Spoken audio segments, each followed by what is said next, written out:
your mouth shut. It's not that. Yeah, it's not that hard. Yeah, that's good advice. Yep. Good advice. I've heard that many times. Many times. You would think. Yeah, right. Think. It's been a whole decade of that. Hey, what's up, guys? I'm Tom Holland, and I'm here joined with the wonderful cast of Spider-Man Brand New Day, and today we will be answering some burning questions with IMDb. All right, let's do a quick warm-up here. Raise your hand if your character does something in this movie you've been dying to talk about and just can't. I guess. Yeah. Yeah. I'm just excited to see everybody. So I think that's. John, you have to think about that for a second? I guess so. Dying to talk about? Yeah, I guess. Yeah. You get to smile. Huh? Yeah, and like there's stuff I don't. You know, there's stuff. Yeah, man. Yeah. Tom, let's start with you. Now, we've seen Peter as a high schooler, then a world traveler, then a sacrifice. What chapter of Peter's life are we in now? I think in this movie you get to see him living with the consequences of that sacrifice. I think after, the last movie, he was lucky enough to get to meet his kind of bigger brothers in Toby and Andrew, and they imparted some wisdom on him. And like all young people, he is ignoring the wisdom of his elders, and it is coming at a great cost. I'm sorry, but you're in danger. What? I promised you that I would keep you safe. Please, you just have to trust me. Come on.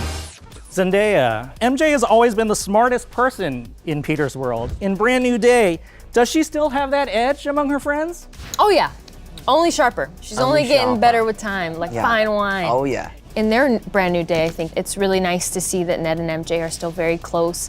They've moved back to New York together. They're starting a new chapter of their lives, trying to figure out, who they're gonna be in the world. And I think she's, without kind of even knowing it, inherited some of Peter's optimism. I still think she feels like something's missing, but I don't know if she knows exactly that it's someone missing. I'm MJ. You two don't know each other? Jacob, this is the first Spider-Man movie where the villain isn't an old mentor or a friend.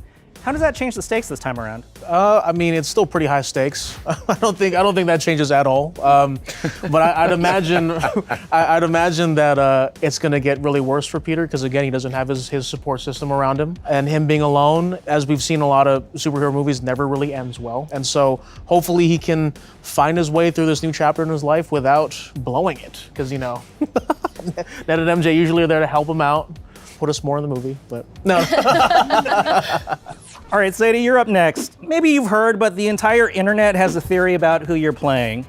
Without confirming or denying anything, how does it feel to be the most speculated about casting of the year? Oh wow, it kind of shocked me a bit. Just like the sheer volume of characters I was rumored to be playing. I kind of stopped keeping track at one point, but definitely ready for this secret to be no longer a secret. When did you realize the enormity of the interest in your character? Pretty quick. Yeah, it was pretty quick. Is it hard to fend off questions from your friends? Not really. Just keep your mouth shut. It's not that. Yeah, it's not that hard. Yeah, that's good advice. Yep. Good advice. I've heard that many times. Many times. You would think. Yeah, you right. Would think. It's been a whole decade of that. All right, John, the MCU just got a lot more crowded on Peter's doorstep with some familiar faces. Is Spider-Man ready for this level of company? Yeah, I guess you're just gonna have to watch and find out. There's definitely a bit of a cautionary tale there. I don't think Frank is asking anybody to follow in his footsteps, and I don't think he looks at himself as really a safe haven or somebody to emulate at all. And I'm excited for people to see the relationship. The hell, Frank? You just hit me with a van! Quit your whimpering. Now, as we know, you and Tom have a close professional relationship. You guys have collaborated a lot. What was it like to finally share scenes in a Spider-Man movie like this? Really beautiful to witness and to see. And we got to spend a lot of time together last year, and it was great. I really care about him. I really believe in him, and I'm very much in awe of him. This next question's for Tom, Zendaya, and Jacob. You've been doing this together for 10 years. What's a shorthand you three have on set now? Fa. I don't know. I think with time comes wisdom, and also just like maybe a little bit more assurity of yourself, of your character. And I think there was a few times where we'd be in scenes and we'd all kind of feel amongst each other that maybe it wasn't working. And I think maybe before we kind of would have been like, maybe just talk about it later, like when we're all in our trailers, and just be like, well, I hope it worked out, But I think with this and with Dustin's guidance, I think we were able to kind of all feel, and he fit into that too. Dustin somehow is a part of the crew so quickly, like he gets it. And I think we all just can catch each other's energy, and there's no shame in trying to like figure it out again and taking our time and going back to the drawing board, which I think maybe we would have been a little nervous to do back in the day. No, that's definitely pretty true. I feel like they've also dealt with me like always improvising lines anyway. So I feel like a whole 10 years of that is pretty, you get used to it. I mean, you can take the guy out of the chair, but you can't take the chair out of the guy. Sadie, what is it like to come into a cast like this that's been together for so long? Really fun. I've loved hearing all of the stories and everything. It was interesting timing because I was just leaving a show that I had done for 10 years. So it's cool to kind of be an outsider, I guess. But yeah, everyone was so welcoming. But you're not an outsider though. Yeah. You're a part of it. Really Part of the fam.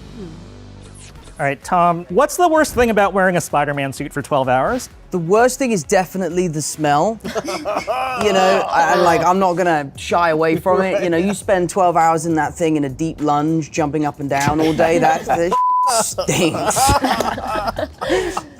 We were really lucky with the costume department we had on this movie. We did a really interesting exercise when we were in pre-production where I tried on Toby's suit, I tried on Andrew's suit, and I tried on my original suits, and we sat down with the producers, with Destin, and the costume department, and we spoke about the things that we all loved about the previous kind of works of art that were those original suits.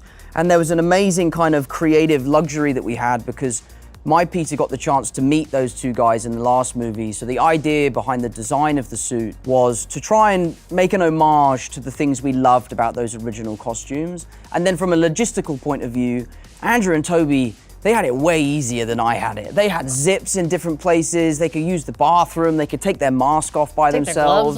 They could take their gloves off. Crazy. Which I still couldn't do on this. But He's still on one. For the fourth iteration of this character was the first time I could comfortably go to the bathroom. And then could you drink with the mask on? Well, on this movie, I could take it off. Whereas in the previous movie, it was so tight and attached that in order to take the mask off, you'd have to take the top off. So in this movie, it gave us a lot more freedom, and it also made working with Destin a lot easier because, it is weird when you're talking to someone with a mask on and you're trying to have like a human conversation. And I know you guys have to deal with that in scenes a lot, where it feels like I'm giving absolutely nothing just because I'm just essentially a giant tennis ball at that point. But one of the really awesome things that we discovered while we were shooting, they had designed these new lenses, and in certain light, the camera looks straight through those lenses and you can see my eyes underneath the mask. And there was a conversation of like, is that a good thing or a bad thing? And I think it was Destin that said, I love being able to see that there is actually someone beneath that suit.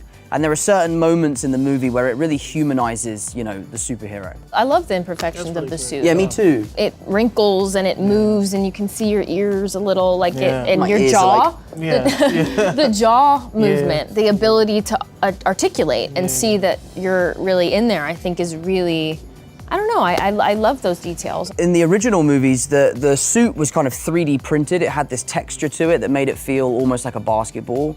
But the trade-off for that was that the fabric was so stiff. For me to try and articulate the jaw while talking, I would have to open my mouth really loud, wide. That's gonna be a meme. Yeah. That's gonna be a meme, big dog. But but now with this new suit, we did away with that 3D printing element, and it allowed me to be so much more flexible, and the suit was much stretchier. So it was definitely a comfier experience. That is definitely gonna be. Punisher started on Netflix, crossed into Born Again, did a one-shot, and now he's in Spider-Man. Does Frank Castle feel like the same man you first played, or has he evolved in a good way?